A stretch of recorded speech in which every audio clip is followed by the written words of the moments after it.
Welcome to this session. My name is Barbara Gochalia. Today we are looking at financial crisis. We are looking at financial crisis. When it is one, it is a crisis, right? When it is one, it is a crisis, isn't it? But when they are plural, it becomes financial crisis, right? Financial crisis, if it is one. When they are many, they become financial crisis. I believe some of us have heard about financial crisis, isn't it? A financial crisis. All right. So we are going to be looking at case studies. We are going to be looking at case studies. For example, we shall look at the global, if you've heard about the global financial crisis. So in this section, we shall be learning common features of financial crisis. We shall be learning how financial crisis can be self-perpetuating. We shall look at various policy responses to these financial crises, and we shall look at a historical and contemporary crisis, including the United States financial crisis of 2007 to 2009, right? If you've heard of the global financial crisis, or if you have heard of what they called the credit crunch, that was a global financial crisis. And we shall be looking at how it came about, because most of us, maybe we've heard of the global financial crisis, we've heard of the credit crunch of 2007 to 2009, but we do not know what it even actually meant or how it came about. Then we shall also be looking at how capital flight often plays a role in financial crisis and affecting emerging economies. So let's look at common features of financial crisis. So what happens with this, the logic behind these financial crises is that they are characterized by asset price declines. They are characterized by what actually brings them. Some of these causes of these financial crises is that they are caused by asset price declines. For example, you'll find if the prices of real estate go down or they fall, then we shall be experiencing such scenarios of financial crisis involving prices of stocks, right, declining, right? And then also prices of other interest-bearing assets also declining.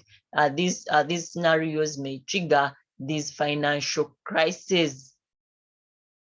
And these financial crises are also called the ends of bubbles, right? Ends of bubbles. Then another cause of actually what brings about these financial crises is that they are, in most cases, they are characterized by financial institution insolvencies, where we are seeing banks, where we see banks failing out, right? Even banks fail, by the way. So it is like they say that it is not good to keep your eggs in one basket. Yeah, do not keep your eggs in one basket. Even these banks fail. You wake up one morning and they tell you that such and such a bank has closed, and that's why you have been keeping all your money, right? So that's why you see some people faint, others die, because of stress. So these financial institution insolvencies where banks are getting bankrupt, of course, because of a number of reasons. So these financial crises are also characterized by financial institution solvencies, where we have a wave of loan defaults, especially when they lend out money to borrowers, and these borrowers are defaulting, they are failing to service these loans, to pay back these loans. Then we shall have bank failures, and later on it might result into these financial crises. Then also they are characterized by hedge funds, right? So these hedge funds when these hedge funds fail, when assets bought with the borrowed funds lose value. Anyone who knows what a hedge fund is? A hedge fund. Anyone who knows what a hedge fund is?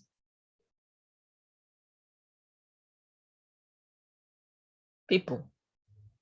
I was told most of you actually did money and banking. So I'm just kind of wondering, what kind of money and banking did we do? Okay, who knows what a mutual fund is? A mutual fund. We talked about that in the previous lecture. Maybe I've not yet uploaded the recording, but you remind me in case I've not done so tomorrow. Right? You remind me in the morning. So we saw what we call a mutual fund in our previous class, and we saw that yes, Dennis. Sorry, my microphone actually was giving me issues. But I just want to contribute towards hedge funds as unregulated private investments. They are what? Hello. Yes. Yes, we can hear you. Yes, I just wanted to contribute that hedge funds are unregulated private investment partnerships limited to institutions and then high net worth individuals which seek to exploit various market opportunities. And the mutual funds? And mutual funds, I can, if I remember it very well. All right, that is very good for a hedge fund. All of them, hedge funds, I mean, yeah, hedge funds, they are, what happens is that, for example, hedge funds are for private individuals, or private owners, whereby it is, it would be a collection of portfolios, portfolio investments, where these private individuals, they keep their money with these hedge funds. And then these hedge funds do investment. They can invest in, for example, securities. They can invest in stocks. But at the end of the day, after they have invested in these securities, stocks, they will have to provide to give interest on this money for these individual owners who have kept their money with it. Are we getting? Then with the mutual funds, they also do the same thing, but only that with the mutual funds, they are for the public. Mutual funds are open to the public, whereby anyone, you can keep your money with these mutual funds, and for them, they would do investment. They will use your money to invest in other, to invest in things like stocks, like securities. But at the end of the day, they provide an interest. They provide an interest on your money. And it's called the mutual funds because there is that mutual relationship between the person keeping the money with this mutual fund, in a way that anytime you want to get out of the, how do I say it? Anytime you want to exit, you can exit. They will give you your money back. Are we together? They will not hold your money. Anytime you feel like exiting, you exit. So that's why it's called a mutual fund. So the difference between the mutual fund and hedge fund is that mutual funds are for the public, or they are open to the public, whereas hedge funds, they are for private owners or private individuals. Are we together? All right. So they take this money and invest in the interest-bearing assets, yeah, like bonds, treasury bills, stocks, and so on, on your behalf. They they do the investment. You're doing investment indirectly through these hedge funds and the mutual funds, right? So what happens is that even these hedge funds, when they fail in their investment in these interest-bearing assets, this leads to financial institution insolvencies, which in the long run may lead to these financial crises, which in the long run may lead to these financial crises. Then still another common feature of financial crisis is the liquidity crisis. The liquidity crisis, where we see that these banks, they become bankrupt. Of course, for example, when these borrowers fail to service these debts, these bank loans, right, are literally making these banks to have to really have bad books, what we call bad book, what we call in accounts, we call it like should I call it if, for example, writing off these loans, bad debts, so what happens is that if they lend out, for example, loans, and these borrowers are defaulting, they are failing to pay, then of course this is making them bankrupt. So at the end of the day, it will lead to financial crisis, especially when these banks are what we call too big to fail banks, the so-called too big to fail banks that we are going to look at. All right.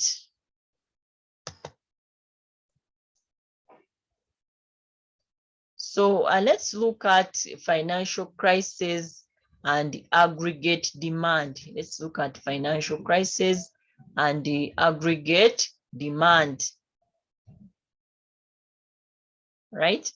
So what happens is that especially when aggregate demand, here we are looking at the aggregate demand for money, right?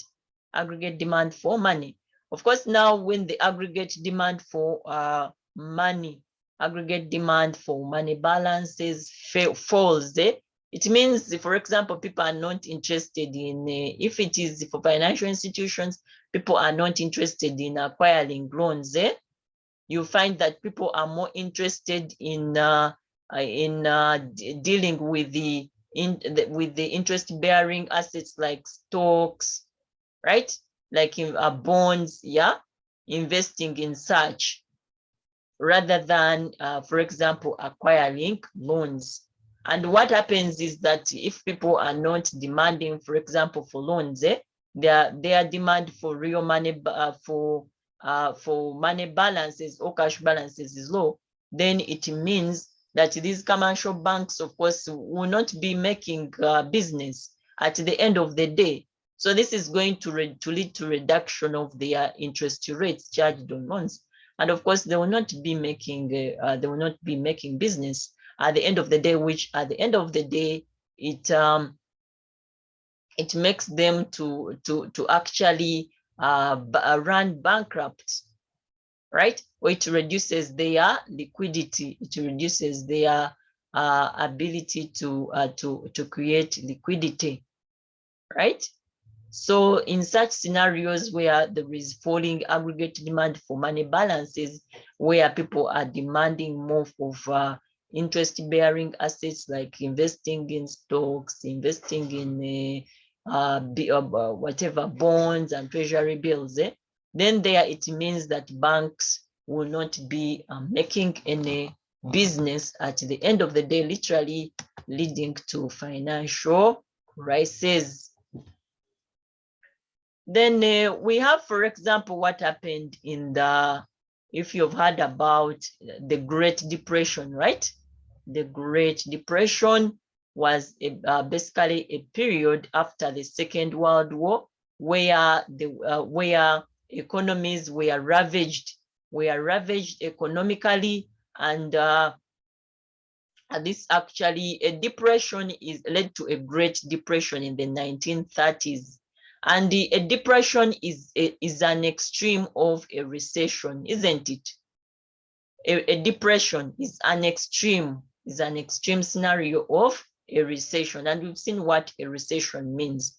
We've seen that a recession will be that down, the downs. We saw that for those of you who attended macroeconomics with me, or anywhere, that the business cycles, yeah, they are the ups and downs of economic activity, where we see that the downs, the downs are the trough. The downs is a trough, and the ups of economic activity is a boom, right? So with the downs, or where we have a trough, we practically experience a recession.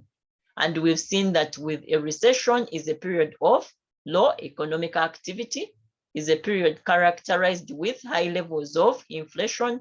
It is also characterized with high levels of unemployment, right? Low prices, right? So what happens is that to the extremes, a recession can be, for example, in one country, right? Or even in a number of few countries, but a depression can be global. It can be worldwide. So an extreme of a recession is what we call a depression. So the Great Depression in the 1930s was around the world, that actually because it evolved as a result of World War II, whereby countries after the World War they had been ravaged economically, and of course they were experiencing a depression, right? Where there was economies were grappling. Economies were ravaged. There was low economic activity. Basically, the financial situation was not good. So in such periods, even banks fail. We realize that in such periods, we even see that banks also fail. So in such, yes, Dennis. Yes, I'd like to ask, considering the COVID-19 pandemic and its effect on the global economy, can we consider it that we have experienced another Great Depression around the world?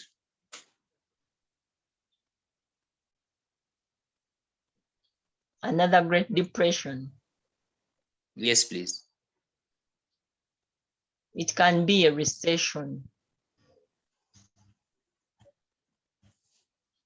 Okay. It can be a recession, because a depression is really, really, really strong. It's an excess, it's an extreme of a recession. We can only say that the world is experiencing a recession because we realize that it has not really taken a lot. The COVID-19 pandemic, yes, it has, I think it has taken like a year and something. Actually, now we are counting 2 years.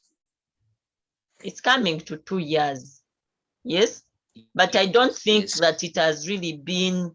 Yes, economies have been ravaged. They are still grappling, but we cannot say. Of course, now most of them are jump starting their economies. Of course, now using those the monetary policy that we've seen with the central bank. Then we are also going to see that even the government itself uses the stimulus packages. During it uses what you call also the fiscal policy, because the fiscal policy is done by the government. Are we getting?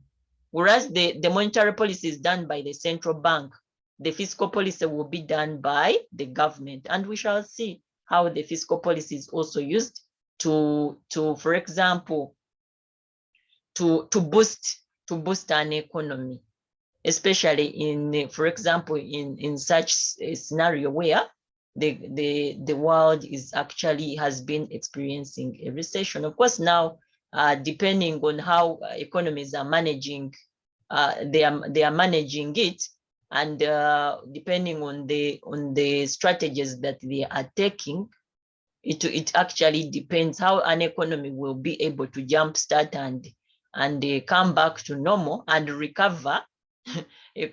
Recover economically would depend on the number of strategies that are taken and how they manage the situation. Are we together? So I cannot say that it is a depression because it has not really taken a long time. But to realize that with that World War, it took a number of years, and it was involving actually a number of countries. And of course, we see that it's really affected a number of economies, and especially these economies that, you know, the developed world that actually are donors for the developing world, or for the LDCs, low developing countries. So at the end of the day, it's circulated around the world. But I believe there are even countries that, yes, COVID has been there, but they've not really had a lot of impact.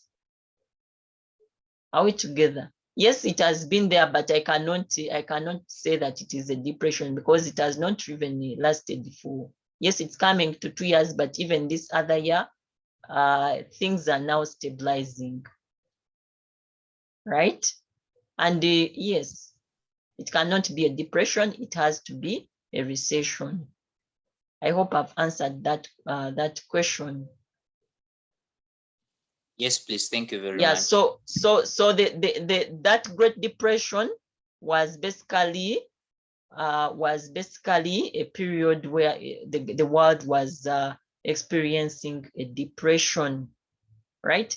And I think we shall get there where we shall see that the strategies that were actually undertaken, but of course they are not different from the normal economic strategies. The logic is the same, and actually it gave rise to what we call the Keynesian economics, developed by a British economist by the names of John Maynard Keynes. After the Second World War, in the 1930s, when there was a Great Depression, he actually came out and provided policies on how the world would get out of this Great Depression. And actually, that was the origin of the Keynesian economics after its founder, John Maynard Keynes, who actually, for him, he believed he suggested, or he said that in order for the world to come out of the Great Depression, it had to use stimulus packages. And these stimulus packages were basically increasing aggregate demand for goods and services, and also reducing taxes, which is practically the expansionary fiscal policy, and also which is practically the expansionary monetary policy. We are going to get there. So that's why it was good for us to begin with the monetary policy instrument, because at the end of the day, the logic is the same behind what policies are used to bring back these economies back to normal, to recover them actually. And it's not even different from what these governments and economies are doing. The same story, right? So let us look at the financial rescues. The financial rescues, of course, we are using a case study of the Great Depression that happened in the 1930s after the Second World War. And what were the financial rescues in this case? We realize, of course, that because it began in these countries that were, in your history, I believe you have learned about the Second World War and so on, or you research about it if you are inquisitive enough to know which countries were involved in the There was, by the way, the First World War and the Second World War, but here we are dealing with the Second World War. So that was the economic implication, the negative what? Economic implications. But what happened? What were the financial rescues? Is that number one, the emergency loans. Emergency loans, the central banks were now, for example, in the US, the central bank was giving out emergency loans to these financial institutions, of course, that were running bankrupt, that were facing this crisis, the liquidity crisis. It was giving them loans. Of course, we've seen that one of the functions of the central bank is that it is a lender of last resort to commercial banks, right? So in scenarios, we've seen that it is a lender of last resort to commercial banks. And in scenarios where these financial institutions are almost failing, they are becoming bankrupt, then the commercial banks come in. So like what happened with this case study of the Great Depression here, for example, the United States, for them, the central bank was giving out loans to these commercial banks to prevent them from falling, from failing. So it was doing that role of being a lender of last resort to these commercial banks. Then also giving out what we call a discount loan, right? A discount loan, of course, giving out loans to these commercial banks that were bound to fail during that period of the Great Depression. So we have already seen that, you remember the discount rate, where we saw the discount rate, which is the same as the central bank rate, which is also the same as the bank rate. And we've seen that for the monetary policy, it's one of the monetary policy instrument that the central bank, it is actually the interest rate that the central bank lends out money to commercial bank. So even with this case study of the Great Depression, here in the United States, for them, the central bank, their central bank, which they call the Fed, the Federal Reserve, was giving out loans, discount loans to these commercial banks that were bound to fail during the period of the Great Depression. All right, so it was giving out loans to this so-called too big to fail, TBTF, too big to fail financial institutions. Of course, there were those financial institutions that looked too big to fail, my friend. At the end of the day, some of these financial crises, they do not know those so-called too big to fail financial institutions. So the central bank here in the United States, for them, what they were doing, they were giving out discount loans, doing that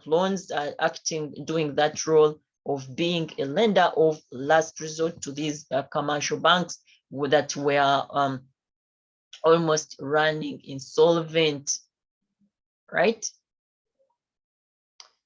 Then also giving out risky loans.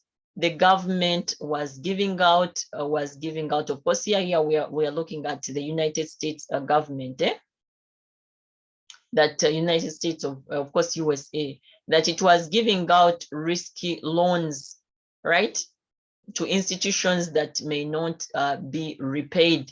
That it was giving out risky loans basically to these financial institutions, giving them loans without requiring them to have the collateral security. And then also it was doing what we call equity injections. Of course, with the equity, we know that it is buying of shares, right? Buying, for example, when you talk about a company stock by the government, that here what the central bank, this what they call this Fed Reserve in the United States of America, for them, what they were doing, of course, it was during this period of the Great Depression, right? In the 1930s, after the World War II. where world economies were ravaged, had been ravaged. And of course, they were doing this to jumpstart their economy. The countries, of course, were doing a number of measures, but of course now, because this is management of financial services, we are looking at one side of part of those stimulus packages that they were doing to jumpstart their economies. So with the equity injection here, the government, the US government was basically buying shares, buying stocks from these banks, right? Buying these companies' stocks, these financial institutions' stocks, of course, to bail them out, to bail them out. That's what we call equity injections.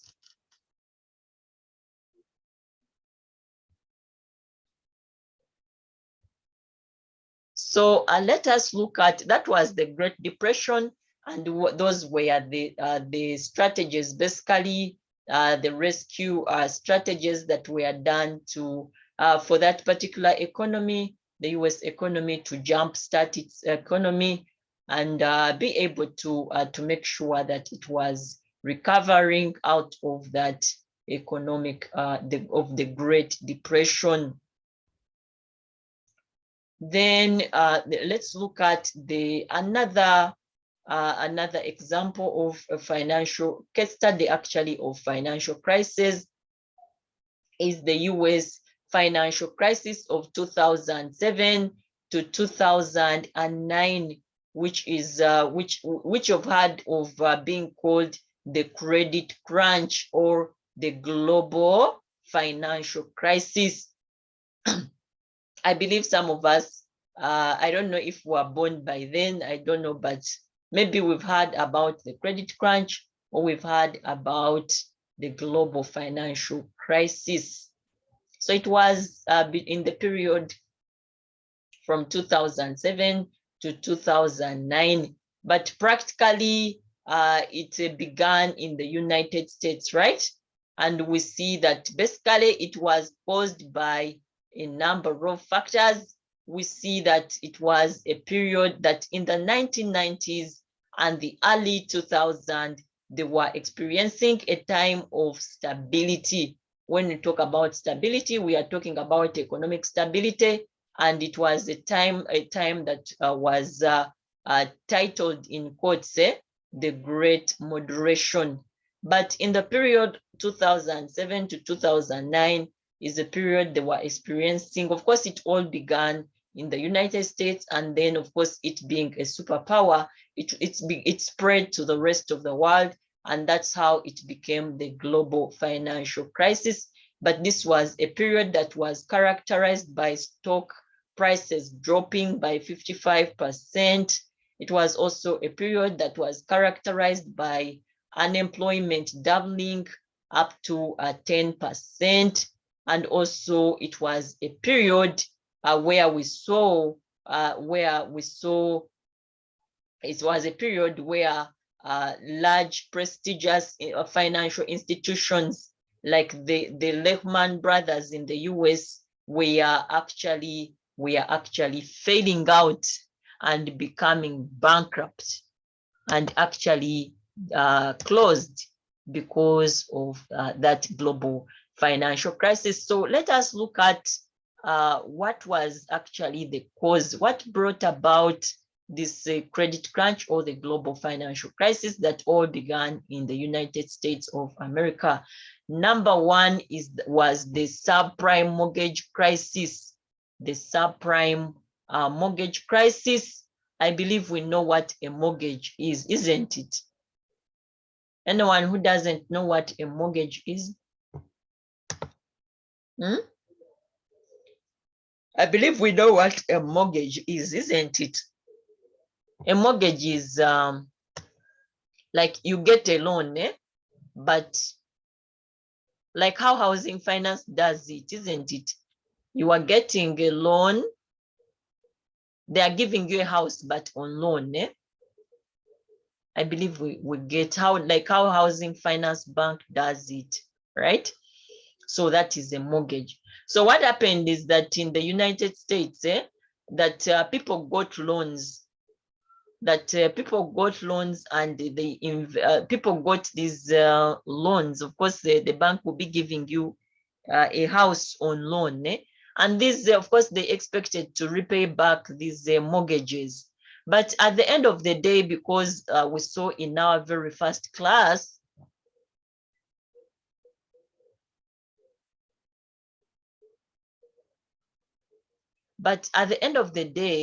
because we saw in our very first class that information is key, right? That information is key with financial institutions. Information is key, and we saw that of course we saw that the global financial crisis was a result of asymmetric information, right? Asymmetric information in a way that these borrowers that were getting these mortgages, they miscalculated. They never had sufficient information of what would happen in future, because little had they known that that this would happen, then they wouldn't have got these mortgages, right? So what happened is that after these people got these mortgages, at the end of the day, the housing prices fell, and they could not now repay. They could not now they were not now able to repay these mortgages. Now they defaulted. They began now defaulting these loans, and of course, at the end of the day, these banks were making losses, right? At the end of the day, these banks were making losses, and these banks were becoming bankrupt, right? They were becoming bankrupt. They were becoming insolvent, and of course, at the end of the day, this led to a liquidity crisis where they could no longer lend out money. They had made losses. These loans were long overdue. They were making bad books of accounts, right? The balance sheets were in the bad books. Yeah, they were making losses. So this basically this basically led to the financial insolvency, and we've seen that these financial crises are characterized by, one of the reasons, one of their features is that they are characterized by financial insolvency. So we see that there was disaster in September 2008, where various global financial institutions, among which included the renowned Lehman Brothers, which is a global financial services firm that was formed in 1847, that actually collapsed, that actually became insolvent in 2008. So practically this was as a result of them making losses from mortgage-backed losses from mortgage-backed securities, right? So of course, some of these global financial institutions, they were the so-called too big to fail financial institutions, too big to fail financial institutions. And we see that at the end of the day, they actually became insolvent. Now, what were the policy options? Which policy options were taken to curb this global financial crisis or the credit crunch? Number one was what we call the troubled asset relief program. The troubled asset relief program, which involved rescuing financial institutions. Of course, this was happening in the United States of America. It involved practically rescuing these financial institutions by an amount of 700 billion US dollars.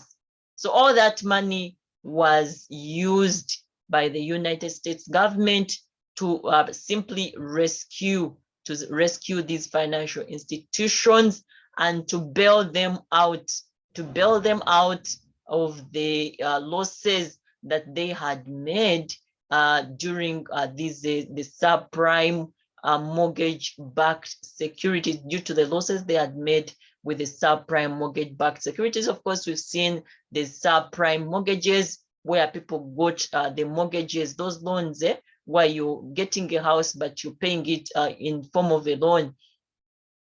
And at the end of the day, they could not, because the housing prices had fallen, they could not repay these mortgages. And of course, banks were making losses. And so one of the stimulus package was that the US government was now responding with a stimulus package of that was called the Troubled Asset Relief Program, where that so much money of 700 billion United States dollars was used to bail out these financial institutions. So the second policy response that the United States of America did, what it did was, of course, it used the monetary policy. It used the monetary policy instrument. Of course, we've seen that the central bank does. The central bank uses monetary policy in a way to regulate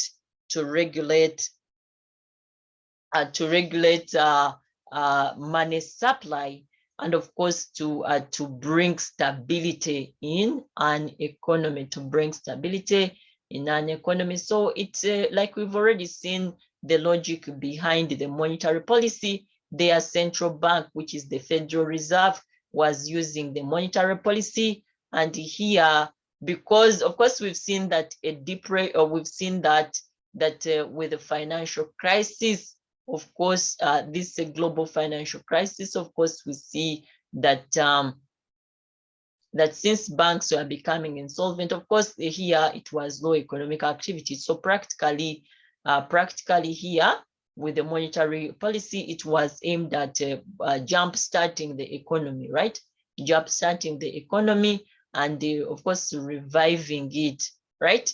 So here, of course, now their central bank, which is the Federal Reserve, reduced the bank rate, right? Reduced the bank rate from 2% to nearly 0%, right? And what was the essence here? We see that the logic behind reducing the bank rate is practically to encourage commercial banks to borrow from the central bank, and of course increase their commercial bank reserves, and this reduces the interest they are charging on loans, and this stimulates borrowers to borrow money, and of course increasing money supply into the hands of the public and into the economy, of course boosting now the economy and boosting economic activity, and at the end of the day increasing money supply, because initially it was the global financial crisis, of course, and here they were boosting economic activity practically. Then they also used the fiscal stimulus package, that was actually carried out in February 2009. Remember, it lasted the period from 2007 to 2009. So they used both monetary policy and the fiscal policy. And with the fiscal policy, practically, it is also an instrument, whereas the monetary policy is conducted by the central bank. The fiscal policy is conducted by the government, and the fiscal policy involves basically two instruments: the taxes and the government spending or the government expenditure. So practically here now, it was basically increasing money supply. It was basically expansionary, they were using now expansionary monetary policy and expansionary fiscal policy. So for the stimulus, for the fiscal stimulus package, basically here, it was the expansionary fiscal policy, which practically involves reducing taxes or tax cuts and increasing government spending and increasing government spending. So they increased government spending, and they also, which merely cost 5% of their gross domestic product or of their national income, and they also reduced taxes. So reducing taxes, the essence of reducing taxes will basically be that when you reduce taxes, you encourage businessmen and businesswomen to trade, compared it to when you increase taxes. Of course, when you increase taxes, you are discouraging traders, you are discouraging businessmen and businesswomen to do business or to trade. But when you reduce taxes, you encourage them to do business. You encourage economic activity, and of course, encouraging economic activity is boosting the economy, is jump starting the economy, right? So, and of course, it also increases employment. It increases employment. So that's why we've seen that these policies are aimed at bringing economic stability in an economy. They are aimed at reducing inflation, curbing inflation, right? Curbing unemployment, and of course, bringing about stability of currency exchange rates, right? So thank you for listening. We are ending our class here until next.